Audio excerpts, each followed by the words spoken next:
Күндүн маанилүү жаңылыктар менен тааныштырып, бүгүн программасы. Студияда мен Тимур Владислав. Саламатсыздарбы? Алгач чыгарылыштын кыскача мазмуну менен таанышып алыңыздар. Митингке чыккандар акча алышканбы? Чек арадагы эл кетсин деп талап кылган Жеңиш Разаков элди күнөөлөп чыкты. Бийликтин партиясы делген биримдикти ким жетектери жана тизмеде кимдер бар экендиги айтыла баштады. Арасында КСДПчылар дагы бар. 200 сомго бала сатылат. Билдирүүнү милиция иликтей баштады. КСДП фракциясынын депутат Марат Аманкулов биримдик партиясынын башына келгенин тастыктап, күздө өтчү шайлоо алдында партиянын төрагасы болуп калышы мүмкүндүгүн кыйытты. Бул тууралуу ал бүгүн журналисттерге билдирди. Партияны башкарып бербейсизби деген сунуш түштү. Мен макул болдум. Карганбек Самаков мурда канчалык деңгээлде бул партиянын мүчөсү болгондугун билбейт экен. Албетте шайлоого катышуу оюбузда бар. Муну биз талкуулап жатабыз. Партиянын катарын кеңейтүү боюнча сүйлөшүүлөр жүрүп жатат. Бирок шайлоо тизмеси жөнүндө сөз боло элек, деди Аманкулов. Юстиция министрлиги дагы Аманкуловдун биримдик демократиялык партиясынын жетекчиси катары көрсөтүлгөндүгүн ырастаган маалымат чыгарды. Ал арада партиянын катарына кирчү саясатчылардын дагы аттары аталды. Алар Асылбек Жээнбеков, Төрөбай Зулпукаров, Курманкул Зулушев, Улан Примов, Азамат Арапбаев, Тазабек Икрамов, Аида Касмалиева, Исхак Пирматов, Айнуру Сатыбалдиева, Бакыт Төрөбаев, Жеңиш Молдахматов, Тынчтыкбек Шайназаров, Мирлан Бакиров жана башкалар. Бирок депутат Аида Касмалиева бул маалыматты четке какса, Айнуру Алтыбаева биримдик партиясынын мүчөсү экендигин жашырбаган. Соңку кездерде биримдик саясий партиясы бийликтин партиясы болоору жөнүндө айың кептер тарап келет. Чечилбеген чек ара маселеси. Баткендиктер тынч уктай албай жаткан чакта өкмөт менен депутаттар кантип чечүүнүн жолун таппай баш катырышууда. Элдин арасында түрдүү шек жаратып жаткан вице-премьер-министр Жеңиш Разаков болсо элди күнөөлөп өттү. Баткендеги жагдайдын Бишкектеги талкуусу тууралуу алдыдагы сюжет. Бүгүн Жогорку Кеңештин эл аралык комитети Баткендеги чек ара чатагы боюнча өкмөттүн маалыматын укту. Бир жума мурун вице-премьер-министр Жеңиш Разаков жетектеген жумушчу топ тажик тарап менен сүйлөшүүлөрдү өткөргөн. Ал арада Бишкекте митинг өтүп, камакка алынган 4 жаранды бошотуу, Жеңиш Разаковду, Баткен облусунун губернатору Акрам Адумаровду отставкага кетирүү талаптары коюлган. Силер коргобосуңар, ким коргойт аларды? Алар эки жактан тепки жей береби? Итактылы үйүндө эң эртең жата албаса. Ошондуктан биз мына ички иштер бөлүмүнүн коргондарынан мына ишине баа бербесек болбойт. Атып койсо унчукпайсак, камап койсо унчукпайсак, бул эмне деген нерсе? Колдорунан келсе иштесин, колдорунан келбесе кетсин. Бирок Жеңиш Разаков чек арада элди козуткан күчтөр бар деп эсептейт. Ал эми Бишкекте өткөн митингге чыккандар кайсы бир тараптан акча алып чыккан деп билдирди. Жеринде элдер ол чыгып сүйлөгөндөр эми саясатка иштегендер да, прессе кеткенден кийин мен айтып берейин баардыгын. Жеринде иштеш ол башка нерсе. Мана жеринде мен кече барганда 3 жолу Көкташтын эли менен учураштым. Баардыгы айтып атат. Кел алмашсак алмашайлык. Жылдырсак жылдырайлык. Но маселени чечиш керек деген ойду айтып атат. Анан өзүңүз билесиңер, мен кече координациялык кеңеште да айттым. Кээ бир биздин ошол айыл өкмөттөр, депутаттар, ошо айылдык кеңештин депутаттары деген фамилиядан атабайлы кой. Али элге туура эмес маалымат жеткирип, баягы элдин кулагына жага турган сөздү сүйлөп, бир топ баягы сүйлөшүү процессти мындай кыйынчылык немеге алып койду да. Депутат Каныбек Иманалиев тажик тарап менен чек арадагы чатакты жоюуда Кыргызстан өз колундагы көзүрлөрдү колдонбой жаткандыгын айтты. Чек арада чатакты чыгарганда аткезчиликке муктаж да тажик тарап деген эл өкүлү келишимдин шарттарын аткарбаса, Тажикстан менен чек араны бир тараптуу толук жабууну талап кылды. Буякта 6 пунктка кол коюштур акыркы кездешүүдө. Ушул 6 пункт 1-мартка чейин аткарылат деп жазыптыр. Эгерде Тажикстан ушул 6 пункт аткарбаса, Кыргыз Республикасынын чек ара жөнүндө мыйзамынын 31-статьясынын 16-бөлүмүнө ылайык чек араны улактыруу жапканга саясий эркингер жетеби? Себеби бүт товар контрабанда Кыргызстан аркылуу ташылып келет. Чек ара тараптан чагымчылык кылгандарды алар, биз тараптан товар ташып киргенди алар. Мына жакшы келишимге кол коюптур. Ушуну аткарбаса, биздин өкмөттүн саясий эрки жетеби? Бир тараптуу түрдө чегараны жапканга. Бөлөк инструмент жок калган. Эми аны Уматулхан Акбаш макулдашып туруп чечим кабыл алабыз. Негизинен бизде дагы ал маселе каралган, өзүнүн төбөкелчиликтери бар, өзүнүн жакшы да жаман жактары да бар да. Ошон үчүн мен ойлойм бул маселени биз макулдашып, баягы кыргыздар айтмакчы, 7 жолу немотуп турган кийин чечим кабыл алсак жакшы болот.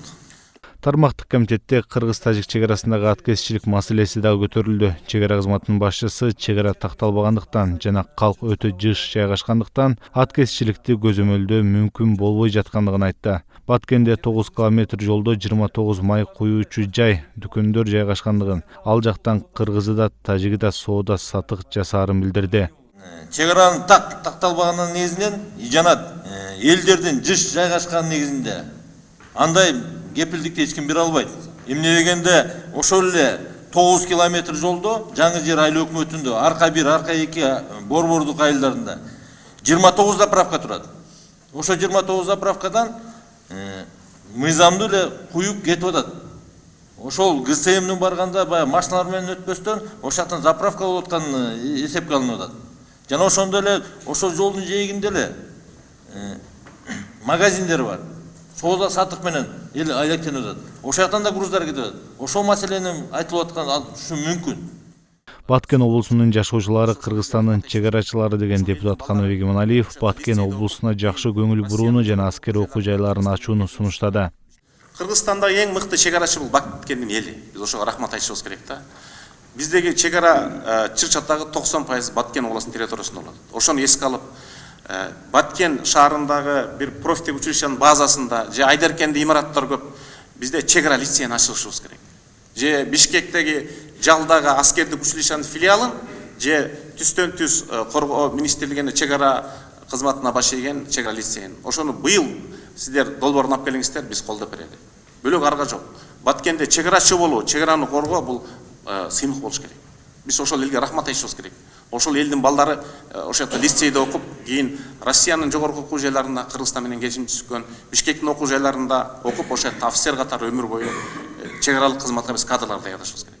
Маалымат каражаттарын айтылбачу сөздөрдү өкмөт өкүлдөрү менен депутаттар жабык эшик артында карады. Баткен облусу Тажикстан жана Өзбекстан менен чектешет. Анда эки өлкөнүн бир канча анклавы жайгашкан. Тажик, Өзбек тараптын калкы кескин өсүп жатат. Кыргызстан тарап Россияга жана өлкөнүн башка аймактарына көчүп кетүүдө. Баткендиктерди уайымга салган чегара маселеси качан чечилет али белгисиз.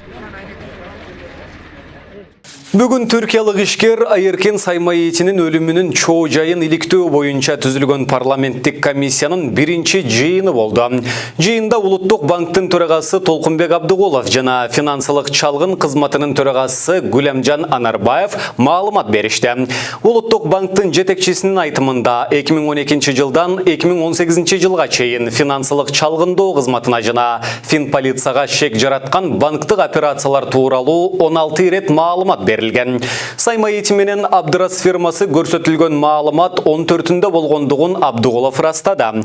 Ал эми фин чалгындоонун башчысы Гүлемжан Анарбаев Айыркен Саймаити жана Абдырас ишканасы тарабынан чет өлкөлөргө чоң суммада акча которулуп жатканы боюнча Ички иштер министрлигине 2014 жылдын 30 июнь күнү эле маалымат берилгендигин айтты. Анын сөзүнө караганда 2016 жылдын 12 августунда бул материалдарды дагы толуктап текшериш үчүн финансы полициясына берген. Бирок Финпол иш козгоодон баш тарткан. Эске сала кетсек, жогорку кеңеш Саймаитинин өлүмүнө байланыштуу 2019 жылдын 21 ноябрында убактылуу депутаттык комиссия түзгөн. Ага парламенттеги 6 фракциядан 12 депутат мүчө болуп кирген. Саймаити 10 ноябрда Стамбулдагы мейманканалардын биринин кафесинде отурган жеринен атылып өлтүрүлгөн. Аял затына, наристе балдарга зордук зомбулук Кыргыздын салтында жат көрүнүш экендигин айтып келебиз. Анда мындай адаттар кыргыздарга кайдан жокту. Жаңы жыл алдындагы эки келиндин күйөөсүнөн таяк жеп каза тапканы коомчулукту уудууга салды. Ошондон улам жогорку кеңештеги депутаттар ойгонуп, комитет жыйынында зордук зомбулукка каршы мыйзамдын аткарылышы тууралуу өкмөттүн ишин карашты. Очень часто бывает, что после того, как Кыргызстанда үй бүлөлүк зордук зомбулукка каршы мыйзам 2003 жылы кабыл алынган. Бирок кагаз бетинде түшүрүлгөн эреже иш жүзүндө иштебей жаткандыгын Ички иштер министринин орун басары берген маалыматта белгилүү болду. Ошондой эле үй бүлөлүк зомбулуктун натыйжасында 649 кылмыш иши козголгон. Анын ичинен Бишкек шаары 41, Ош шаары 6, Чүй облусу 155, Ысыкөл 57, Нарын облусу 103, Ош облусу 174, Жалал Абад облусу 18, Талас 4 жана Баткен облусунда 91. Депутаттар жыйында үй бүлөлүк зордук зомбулукту кантип токтотуу керектигин суроону талкуулашып, бул боюнча өкмөттүн позициясын угушту. Дагы бир жолу айтып коебузбу, зомбулук зордукту кантип токтотконго болот, токтотсо болот. Дагы бир жолу кыскачасын. Эми биринчиден бул болсо жоопкерчиликти күчөтүш керек биринчиден. Экинчиден жанагы түшүндүрүү иштерин жүргүзүп, жаштарды үй бүлөлүккө даярдап, анан жанагы зордук зомбулуксуз чөйрө маданиятты түзүү. Анын ичинде уже бир топ уже конкреттүү иш-чаралар болот. Үй бүлөлүк зомбулук көбүнчө социалдык жакырчылыктан улам чыгаары айтылды. Жылына 12 миңден ашуун зордук зомбулук жасалса, алардын 95% укук коргоо органдарына кайрылышпайт. Бул маселени чечүү үчүн депутат Искендер Матраимов Кыргыздын эски тажрыйбасын колдонуу сунушун берди. Биринчи кезекте мен айтат элем, мен өзүмдүн оюмду. Ошо айылдагы аксакалдар кеңеши, айылда аттуу баштуу элдер, ошо ар бир үй бүлө урушканда, мисалы үчүн биз мына айылда бардыгыбыз билебиз. Эгерде бир үйдө бар эле мас болгон илгери, мас болуп алып келип эле күчүн аялынан чыгарат. Көчөдө бирөө менен урушуп кетсе деле келип аялына күчү жетет эле. Келип ошол айылдын аксакалдары чогулуп туруп, же болбосо Талант Турдуматов айткандай баягы соолуганга чейин 2 саат бир жерде кармап туруп, айылдын аксакалдары эле. Анан соолуганда, анан ага баягы тарбиялык сөздөрдү айтып, анан эки бүлөнү кылат эле да. Бизде ошол бүгүн жок болуп кетти да. Я вот хотела правительству предложить, неоднократно озвучиваем это предложение, оно никак не находит отражения. Создать единую службу реагирования, где каждый человек, который нуждается в помощи, может ее получить. Быстрое реагирование всех ведомств. Это очень простой управленческий инструмент, но он существенно поможет, в том числе в борьбе с насилием, предотвращением таких случаев, оказанием помощи и так далее. Кандай гана аракеттер болбосун, үй бүлөдөгү зордук зомбулуктар токтобой жатканын жаңы жыл астында өз аялын өлтүрүп койгон 2 окуя көрсөттү. Бирок өкмөттүн маалыматы боюнча мындай көрүнүштөрдү жоюунун аракети жүрүп жатыптыр. Атайын программалар иштелип чыгып, түшүндүрүү иштери жерлерде жүргүзүлүп жатыптыр. Эмгек жана социалдык өнүктүрүү министрлиги эркектер менен аялдар үчүн бирдей укуктар менен бирдей мүмкүнчүлүктөрдөн мамлекеттик кепилдиктери жөнүндө мыйзамына өзгөртүүлөрдү киргизүүнү сунуштап жатат. Бул тууралуу өкмөттүн сайтына коомдук талкууга коюлду. Ага ылайык премьер-министрдин кызмат ордуна талапкер бир жыныстагы адамдарынын 70%дан ашпаган өкүлчүлүгүн эске алуу менен өкмөттүн курамын, түзүмүн жана программасын жогорку кеңешке киргизет. Саясий кызматтардын деңгээлинде эркектердин саны аялдардын санынан 7 эсе жогору. Муниципалдык кызматтардагы саясий кызмат орундарында 513 кызмат ордуна аялдардын 20 же мындайча айтканда 3,8% гана аралашат. Ошондуктан бир жыныстагы адамдарынын 70%дан ашпаган өкүлчүлүгүн эске алуу менен өкмөттүн курамын бекитүү сунушталып жатат. 200 сомго бала сатылат. Окуучунун тамашасы деген билдирүү коомчулуктун талкуусуна алынды. Кулактандыруулар жайгаштырылган сайтта 2 күн мурун 10-11 жаш чамасындагы жаш баланын сүрөтү менен колчулукка бала сатам деген билдирүү тараган. Билдирүүдө баасы 200 сом деп жазылып, анын автору катары Акакей деген аккаунт көрсөтүлгөн. Сервистин өкүлүнүн айтымында кулактандырууну жайгаштырган мектеп окуучусу болушу мүмкүн.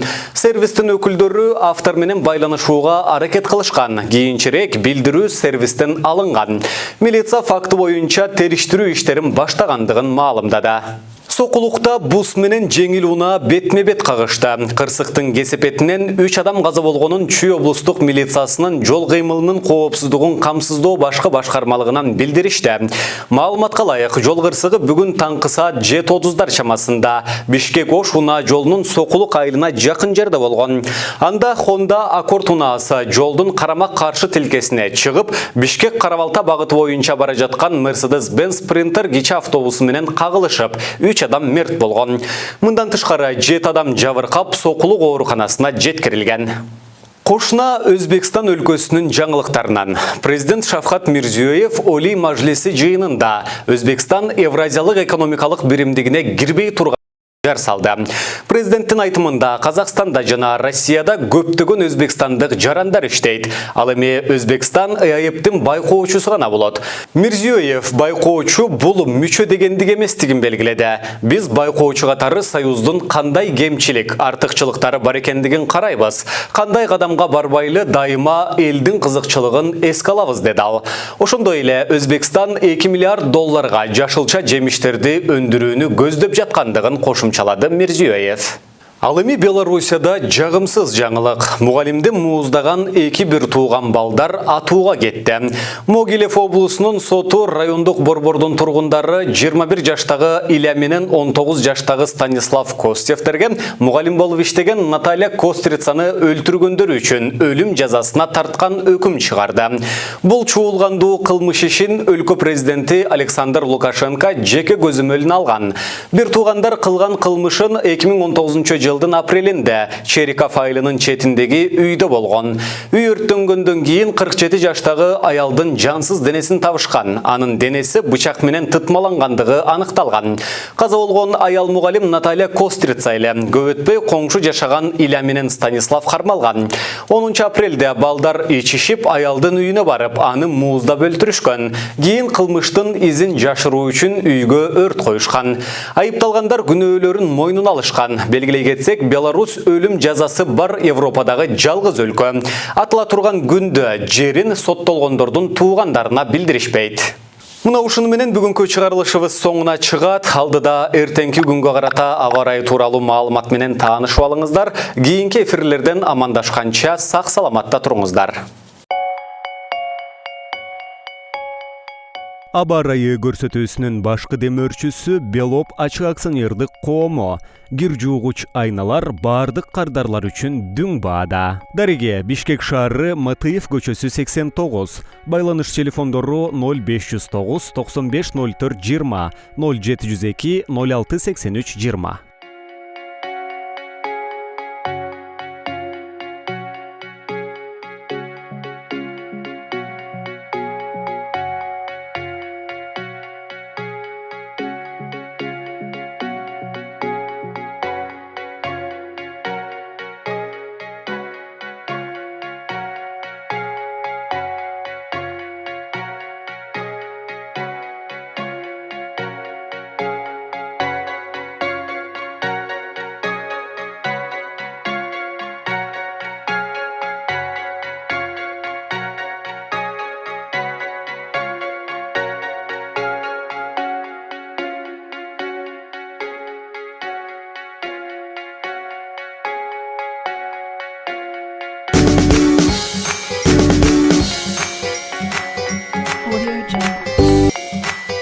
Audio Jungle.